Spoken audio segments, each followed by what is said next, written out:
What is going on, everyone? It's your boy Rex, and I'm here in part 2 of How to Navy with Rex. And today, the main focus will be on heavy cruisers, light cruisers, and torpedo cruisers. So, as you may know, there are heavy ships. There are carriers, battleships, battle cruisers, and heavy cruisers. Now, you may be wondering, what's the difference between a battleship and a cruiser? Well, it's pretty self-explanatory. These ones are a lot more expensive battleships to produce, but they come with a lot more armor, as you see 30, compared to heavy cruisers, which come with much less armor. Heavy cruisers do tend to be faster because they are smaller, but that does not necessarily mean that they're better because they have so much more speed, because there are a lot of downgrades. But without further ado, if you're going to run... this is what I have to say. So, compared to other capital ships, heavy cruisers aren't worth producing in most scenarios. They lack the speed of battle cruisers and the raw power of battleships. You should only resort to heavy cruisers if you have both a weak economy and no other capital ships. In a head-to-head fight, heavy cruisers stand almost no chance against battle cruisers or battleships. So I just want to put that out there, because if you're using this in multiplayer, you're stupid. Don't use this in multiplayer. You can get away with this in single player, but you need like a death stack, which I did in an upcoming video on Japan that you are actually seeing right now. This is a sneak peek. Anyways, I'm going to show you the best things if you're going to design cruisers for the 1936 and 1940 hull as Japan. So going into my 1936 build that I built for Japan, this is what I did. This is the starting build you can do. And I'm going to put another one on the screen, editing me right now. And you can look at that one, and that one also does the same job. I would also recommend it, but make sure you have engine 2 instead of engine 1. I don't know why it has engine 1 on there. That's just stupid. Anyways, so for this build right here, as you can see, it has a max speed of 30.7 knots, which is awesome, great. It has HP of 2475, which is fine. Light attack 3.6, 4.2, and an AA of 7.0 because I have one here, and then also Japan starts with dual purpose right away, so that's awesome. But the main thing I want to focus on is the heavy attack and heavy piercing. So the thing is about 1936 heavy cruisers, they're not piercing 1936 battleship hulls. 1936 battleship hulls have a 28 armor rating, if I am correct. So they will not pierce. However, I mean, they can pierce the early hulls, which a lot of nations have, such as France and the UK. So you can pierce those ones with heavy cruisers. And I'm not saying there's always a chance you score a critical hit or wear down the armor enough to destroy it. But this is the one that for the 1936 cruiser hull that you can use. I just used it in a video I made and it worked perfectly. Let's go to the next one. So now we're going to go to the 1940 cruiser's hull, which actually is kind of decent. So as you can see, here's this build. I'm going to put the other one up on screen right now, so you can use that one too. Both of them are very good. I just like this one. I don't have radar, so don't yell at me. But anyways, so the max speed is very similar to the 1936 of 30.4. HP is much higher, as you can see. The reliability is also higher. That's because it's a newer ship. The light attack 4.0, light piercing 7.3. That's just because I have the dual purpose second battery 3, so it adds to that. Anti-air 14.9, because I did stack it with anti-air, because as Japan or anyone, if you're fighting aircraft carriers, obviously you want more anti-air. But the heavy attack and heavy piercing do come in clutch, because these will pierce 1936 battleship hulls, which most nations will only have. So as you can see, I have four batteries, but that doesn't wear down the speed. So it gives a heavy attack of 50 and a heavy piercing of nearly 32, which is actually like phenomenal. Okay, so 1940s heavy ship hulls, or not heavy ship, but heavy cruiser, awesome. Produce these bad boys. These will get you many kills. This will win you solo games, single player games, but in multiplayer it's just not feasible, because by the time you unlock them, people will have already built up such stronger navies that this is just completely useless to build, in my opinion. And it has 8.0 armor because I put on armor. It doesn't start with armor. Cruisers do not start with armor. This is just extra protection, and it adds a little bit more HP. So, but this is an awesome cruiser. I just used it in this video. It absolutely shredded. But going on to the light cruisers now, there are a few of them here. So we have the torpedo cruiser, which I'll cover lastly. But we have the 1936 and 1940 cruiser hulls, light cruisers to be specific. So I'm going to go into the 1936 light cruiser. This one's a very, very solid build right here. As you can see, it has a pretty high production cost, but it's a solid cruiser. So you're going to put in one battery, like the second one, light cruiser battery 2. And then with AA, fire control, obviously engine 2, dual purpose if you have it.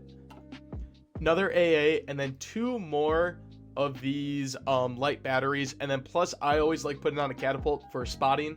You don't necessarily need that in all of your ships, but I just tend to mass produce in single player, and it does not matter. So this ship, what light cruisers are meant to do is, well, kind of the name, light cruiser. So it's a lighter cruiser that's meant to deal more with the screens, so your bigger ships can take down the capital ships. So the light attack at 22.5 is phenomenal. It will shred through enemy destroyers, and you can battle other ships with it, which is why I like putting on the armor, because guess what? This is 7.1 piercing, and this has 8.0 armor. This ship, if it had to fight itself, would not pierce this, and the AI usually does not put on this armor that I'm aware of, unless they change that. So this is a very awesome ship that I recommend building, because it is everything you need in a light cruiser. But by the time you usually start producing light cruisers, because you get out your heavy ships first usually, unless you're doing something specific, then you build this cruiser, the 1940 cruisers, when you get it, because it just makes life so much better, and you get more speed, you get more everything. So I'm going to put the build on screen again in case it's different. I don't have it exactly pulled up right now. But as you can see, the max speed is 35.2 knots, which is great. The org is 70, HP 150, reliability, all that's the same right there. But the light attack is so much higher. It's higher than by what, 15%, or not 15, but 15 total points. That's crazy. This thing's gonna absolutely destroy enemy screens, and it did. I destroyed over 300 enemy screens in this war without losing a single one of these cruisers. It has armor of 8.0 like the last one. I forgot to upgrade armor, but you can always put on armor 3 as well if you want, but that'll make it a lot more expensive. The AA is 9.2, and which is awesome. It will help take down ships. This ship will shred. This ship will fucking destroy anything. So that's why I love using it. So again, this ship is an awesome build right here. It's just a little expensive, but if you get out like 10 of these, 10 to 15, maybe 16, you're gonna see good results. And going on to the last thing we're covering in this video, torpedo cruisers. Now this is a very unique ship, especially to Japan, because Japan gets a modifier bonus for these guys. So as you can see, here's this build right here that I made that I found is awesome. 124.2 torpedo attack. That's crazy. That's just fucking crazy, dude, because if you get all the upgrades, it's wild. And then plus the bonuses Japan gets. So it's 35.1 knots, which is great. It's very fast. HP is high. No armor, because I want to keep it fast. I put AA on here just so it can help take down ships.